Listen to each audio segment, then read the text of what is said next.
Bismillahirrahmanirrahim. Assalamualaikum warahmatullahi wabarakatuh.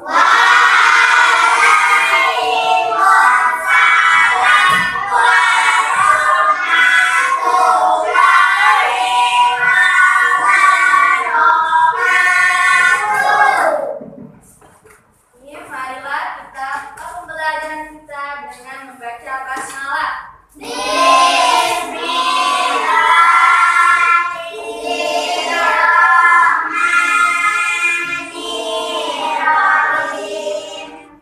Hari ini kita akan belajar di tematik kelas 4, tema 4 berbagai pekerjaan, subtema 2 pekerjaan di sekitar pembelajaran 3. Itu ada di halaman ya, di buku pena. Enggak bawa buku pena. Nah, enggak bawa buku pena, lihat PowerPoint-nya di halaman 33.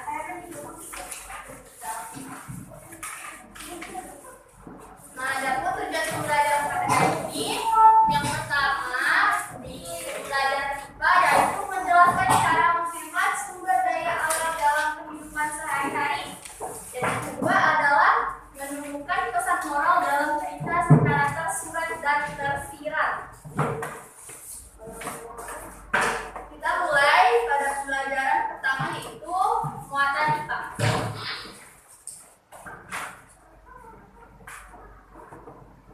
Menghemat sumber daya alam dalam kehidupan sehari-hari. Nah, jadi menghemat sumber daya alam merupakan salah satu upaya yang dapat kita lakukan untuk mengurangi jumlah penggunaan sumber daya alam dengan tujuan agar sumber daya alam tersebut masih dapat digunakan hingga masa ayu akan datang. Nah, maksudnya di sini dapat digunakan pada masa yang akan datang karena ketika kita menggunakan sumber daya alam secara berlebih-lebihan, kan kemarin ada Ibu jelaskan tuh sumber daya alam dibagi menjadi 2. Masih ingat nggak?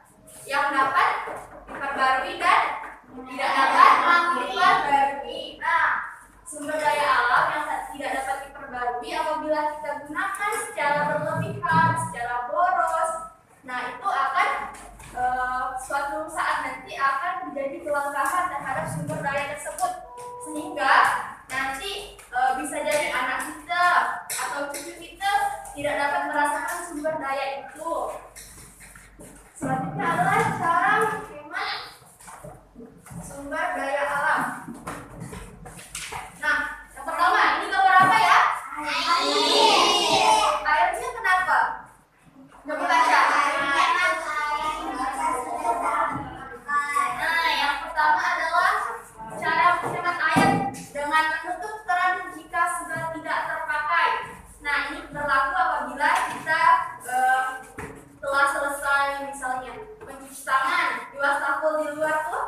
Nah, ketika sudah selesai cuci tangan, kerannya harus dimatikan, ditutup. Nah, kalau gitu sih, kalau ada orang lagi tuh di rumah kita tuh, nah kita tetap buka keran airnya soalnya ada orang mau pakai lagi ke kita. Tidak masalah, asalkan ketika keran airnya sudah penuh atau bak yang kita isi sudah penuh, langsung dimatikan. Yang kedua adalah gambar apa nih? Buang sampah. Ada yang tahu buang sampah itu apa? Tahu buang sampah. Kita pernah ke situ Pak. Tempat sampah, lebih tepatnya tempat pengumpulan sampah yang masih bisa didaur ulang. Kita pernah ke situ Pak. Buang sampah. Misalnya kita habis menggunakan botol plastik. Nah, kan botol plastik masih bisa didaur ulang, bisa dibuat menjadi bunga misalnya. Bisa dibuat jadi mobil-mobilan. Tutup botol bisa dijadikan ban untuk mobil-mobilan. Nah, itu bisa digunakan kembali dan didaur ulang di tempat yang namanya bank sampah. Tidak cuma plastik, bisa juga kertas-kertas. Nah, itu bisa diolah lagi. Kalau kita biasanya tulisannya itu bukan bank sampah tapi tempat sampah. Itu beda. Beda Pak. Iya. Di sini juga ada di Purnama letaknya tempat pendauran mendaur ulang sampah, buang sampah sih. Selanjutnya, gambar apa ya ini? Gajah. Nah, benar, menghemat kertas. Yang dapat kita lakukan selanjutnya adalah dengan menghemat kertas. Kertas itu terbuat dari apa? Yang tahu? Kayu. Benar. Ketika kita secara berlebih-lebihan menggunakan kertas, nah itu akan secara tidak langsung akan banyak membuat pohon ditebang untuk membuat kertas tadi. Nah, lama-kelamaan pohon yang tadi itu akan habis. Walaupun kita tetapi dapat kita jaga penggunaan pohon itu dengan melakukan penanaman ulang atau reboisasi. Dan yang terakhir adalah Matikan lampu. kalau tidak digunakan. Nah, contohnya di kelas, ketika sudah pulang sekolah jangan lupa matikan lampu. Nah,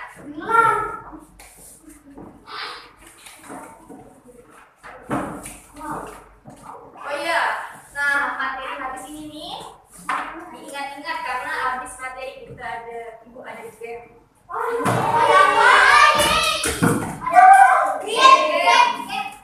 Gamenya berkelompok nanti. Jadi perhatikan nih materi habis ini sampai materi terakhir. Yang pertama ini gambar apa? Menutup keran air apabila bak mandi telah penuh. Ini misalnya di kamar mandi kita sedang mengisi air, tapi jangan kita tinggalkan karena kalau kita meninggalkannya nanti kepenuhan sehingga airnya terbuang sia-sia dan dapat pengeluaran kita dalam membayar air itu juga besar dan kita juga boros terhadap air bersih. Selanjutnya adalah menyiram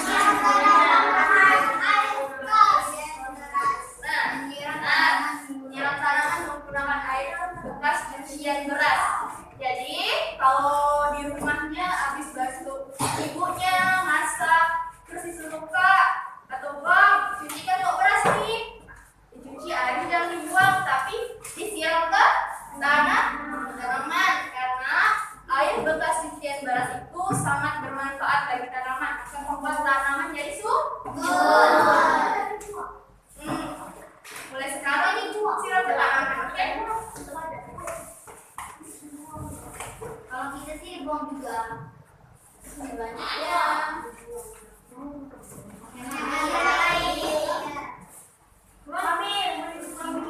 sedang api ya ini ya. Mobil. Mencuci mobil dengan menggunakan air. Ya, mencuci mobil juga menggunakan air, tapi air itu dapat kita hemat dengan menggunakan lap dan ember saat mencuci. Itu biasa kalau ayah kita biasa pagi-pagi mau ngelap mobilnya tuh. Jadi untuk menghemat air jangan langsung disiram pakai air banyak, tapi bisa lapnya kita basahkan, kita lap, basahkan lagi kita lap. Itu juga bisa membuat kendaraan kita menjadi bersih. Selanjutnya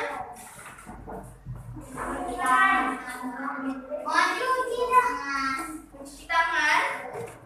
Benar yang kedua. Selanjutnya adalah menutup keran jika telah selesai digunakan dengan mencuci.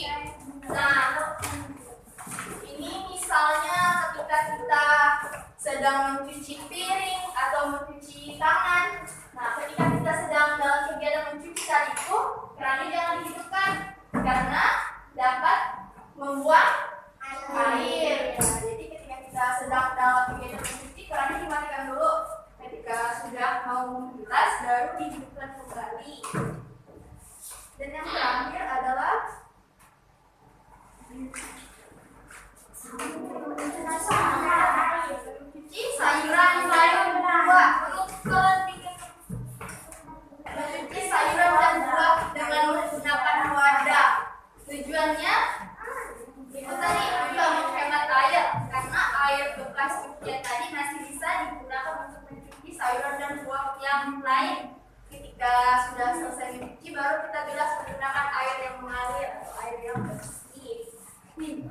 Selanjutnya adalah menghemat listrik. Di gambar apa ya? Tulisannya? Nah, mencabut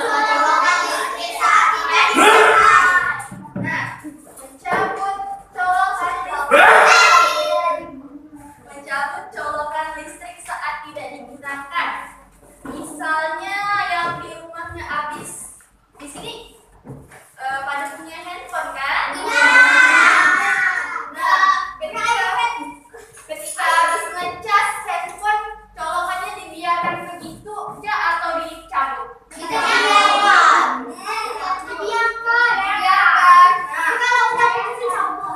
Mulai sekarang, kalau habis menggunakan barang elektronik seperti laptop atau mengecas handphone, nah setelah digunakan itu dicabut dengan tujuan agar mengurangi daya pemakaian listrik. Karena ketika colokan tadi masih tersambung ke listrik, aliran listriknya tuh masih berjalan sehingga mati lampu, menambah beban biaya bayar listrik.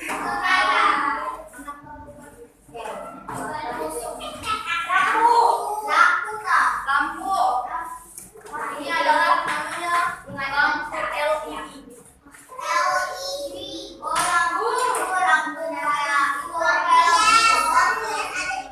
Iya, lampu bola juga yang sudah LED.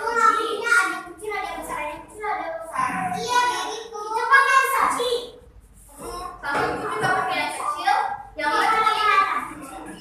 karena lampu LED ini biasa wattnya kan tertulis 3 watt, 5 watt, sama 7 watt kecil kan wattnya. Nah itu bisa menghemat kita dalam menghemat listrik.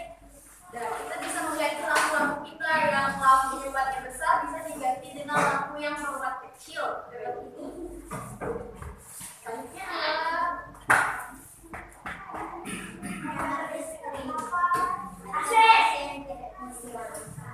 siapa yang di rumahnya kalau harus pakai AC tidak dimatikan? Kita biasanya siang AC siang tapi pas keluar dari dimatikan. Kalau biasa pagi-pagi dimatikan AC-nya. Habis tidur kita matikan. Atau kita keluar dari kamar matikan AC-nya.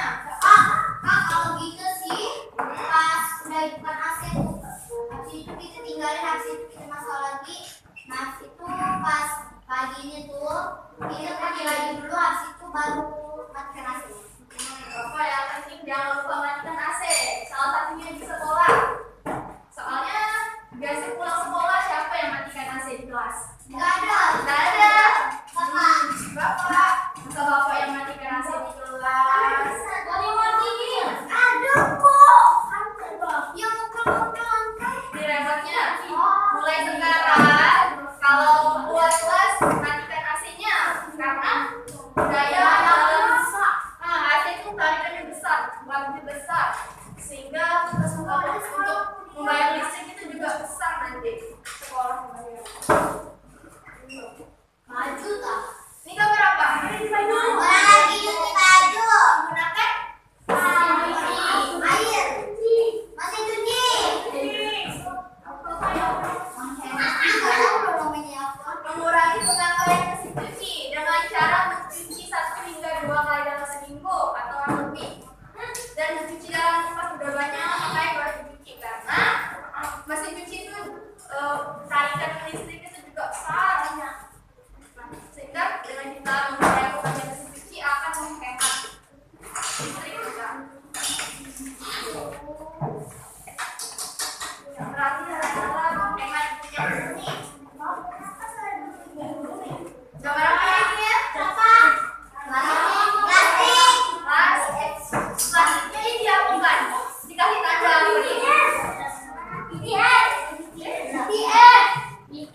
menghemat penggunaan plastik karena Bisa diulang. pembuatan plastik itu menggunakan banyak energi yang berasal dari minyak bumi.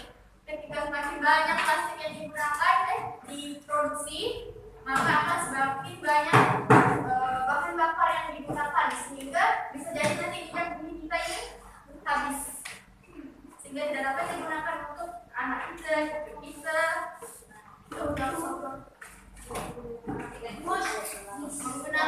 bus sekolah.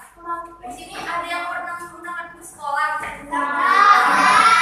Ya, karena di Pontianak enggak jarang ada bus sekolah. Ada bus sekolah. Ada? Bus Muhammadiyah. Ada di sekolah itu. Nah, ada. Ada bus Muhammadiyah di Singkawang. Singkawang. Ada. Nah, dengan menggunakan bus sekolah dapat menghemat bahan bakar. Bayangkan misalnya di sini ada berapa orang nih? Kasih video. Ada 17 orang. Setiap satu orang menggunakan satu kendaraan. Nah, dibanding itu banyak kan jadi kendaraannya kan? Banyak ya? Banyak. 17 kendaraan. Nah, dalam 17 orang itu bisa masuk dalam satu kendaraan, yaitu dalam bus, sehingga menghemat pakai bahan bakar.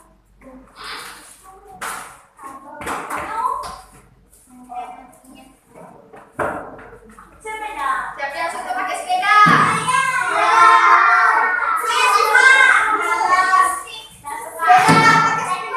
Biasanya menggunakan sepeda, pakai sepeda mau kemana?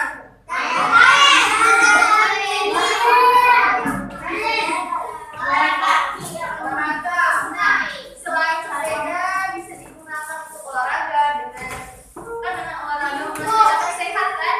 Bisa 2 orang, Kak. Bisa 2 orang. Bergonceng. Nah, dengan menggunakan sepeda ini kita bisa juga menghemat bahan bakar minyak bumi. Karena dengan menggunakan sepeda kan tidak menggunakan bahan bakar kan, teman-teman di tengah yuk, ya kan tuh. Nah, jadi bila kita mau ke rumah kawan kita atau mau ke warung, nah kita bisa menggunakan sepeda untuk mempercepat waktu kita. Bisa standing, bisa standing, bisa standing. Apa ini ya? Ada yang tahu? Minyak bensin. Adalah menggunakan sumber daya alternatif. Biodiesel. Ada yang pernah dengar biodiesel?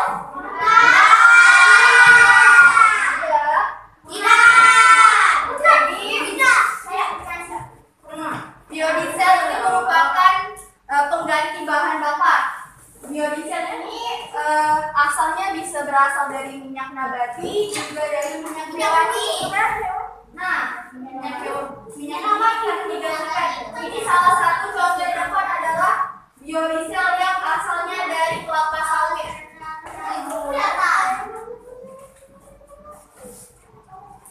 Sampai di sini ada yang mau ditanyakan?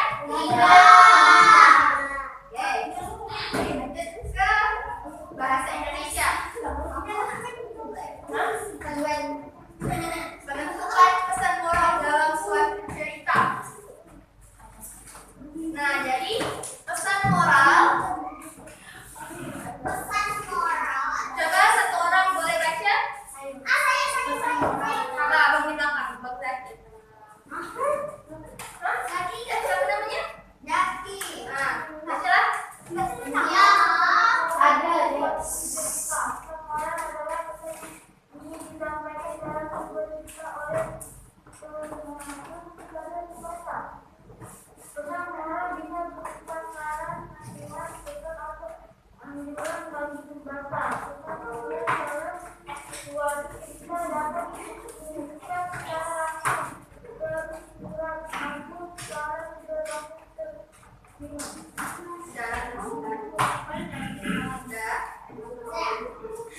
Jadi dalam kita menentukan pesan moral itu kita bisa menentukannya secara langsung atau secara tidak langsung.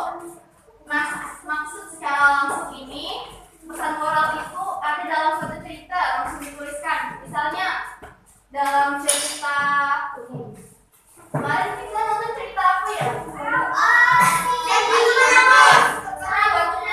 Batu